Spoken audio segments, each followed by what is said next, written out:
sahabat-sahabat Katolik, apa kabar semuanya? Semoga selalu ada dalam keadaan yang baik. Pada kesempatan ini masih dengan Asti, dengan tutorial yang sama Asti akan membawakan renungan.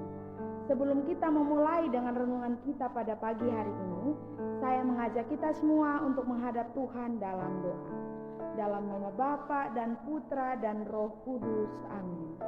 Allah Tritunggal Maha Kudus, Bapa, Putra, dan Roh Kudus, syukur dan terima kasih kami sampaikan kepadamu atas segala kasih karunia yang masih Engkau berikan kepada kami sampai dengan hari ini. Bapa, berkatilah kami agar kami mampu merenungkan firman-Mu hari ini dan bisa menjadi pedoman dalam hidup kami.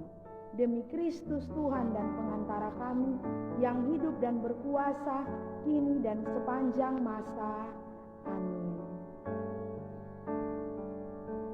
Saya mengajak kita semua untuk membaca firman dari Injil Lukas bab 6 ayat 27 sampai dengan 38. Kasihilah musuhmu. Tetapi kepada kamu yang mendengarkan aku berkata, kasihilah musuhmu. Berbuatlah baik kepada orang yang membenci kamu. Mintalah berkat bagi orang yang mengutuk kamu. Berdoalah bagi orang yang mencaci kamu. Barang siapa menampar pipimu yang satu, berikanlah juga kepadanya pipimu yang lain. Dan barang siapa yang mengambil jubahmu, biarkan juga ia mengambil bajumu. Berilah kepada setiap orang yang meminta kepadamu, dan janganlah meminta kembali kepada orang yang mengambil kepunyaanmu. Dan sebagaimana kamu kehendaki supaya orang perbuat kepadamu, perbuatlah juga demikian kepada mereka. Dan jikalau kamu mengasihi orang yang mengasihi kamu, apakah jasamu? Karena orang-orang berdosa pun mengasihi juga orang-orang yang mengasihi mereka. Sebab jikalau kamu berbuat baik kepada orang yang berbuat baik kepada kamu, apakah jasamu? Orang-orang berdosa pun berbuat demikian. Dan jikalau kamu meminjamkan sesuatu kepada orang, karena kamu berharap akan menerima sesuatu daripadanya, apakah jasamu? Orang-orang berdosa pun meminjamkan kepada orang-orang berdosa, supaya mereka menerima kembali sama banyak.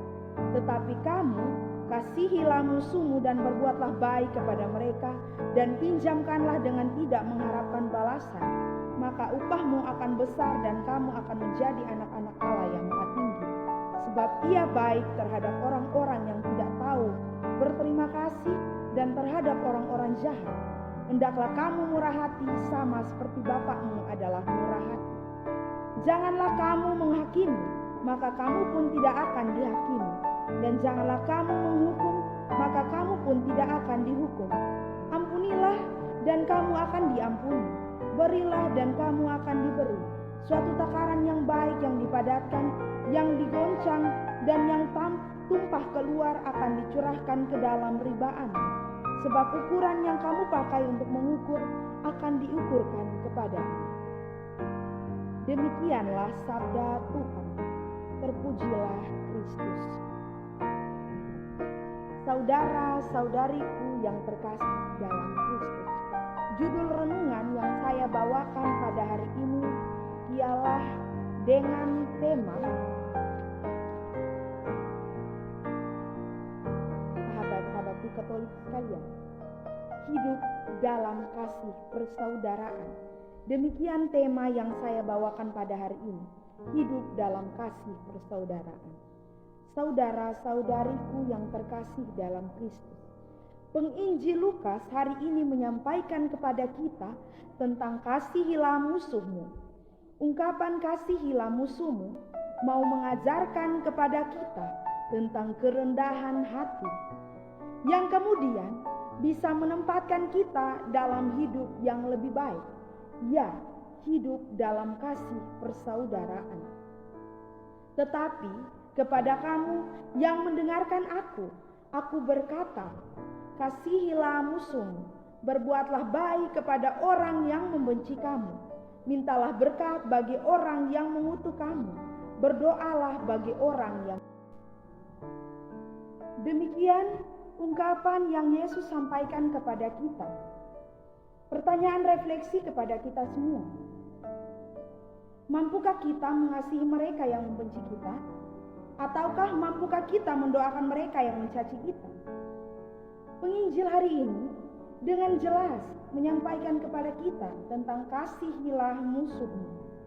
Kisah hari ini mau mengajarkan kepada kita arti hidup yang sebenarnya. Bahwasanya kesederhanaan, kerendahan hati mampu menjadikan kita agar kita mampu mengasihi mereka yang membenci kita. Saudara-saudariku sekalian, hal utama yang hendak Tuhan sampaikan ialah kerendahan hati. Dengan rendah hati kita mampu membina hidup kita. Dengan rendah hati kita mampu membina hidup dalam kasih persaudaraan. Semoga setelah kita merenungkan firman Tuhan hari ini, saya mengajak kita untuk menutup renungan kita dengan doa. Allah Tritunggal Maha Kudus, Bapa, Putra, dan Roh Kudus, syukur dan terima kasih kami sampaikan kepadamu atas segala kasih karunia yang masih Engkau berikan kepada kami. Bantulah kami agar kami mampu menjadi pribadi yang lebih baik lagi. Demi Kristus Tuhan dan pengantara kami yang hidup dan berkuasa kini dan sepanjang masa. Amin. Dalam nama Bapa dan Putra dan Roh Kudus. Amin. Sampai jumpa sahabat-sahabat Katolik.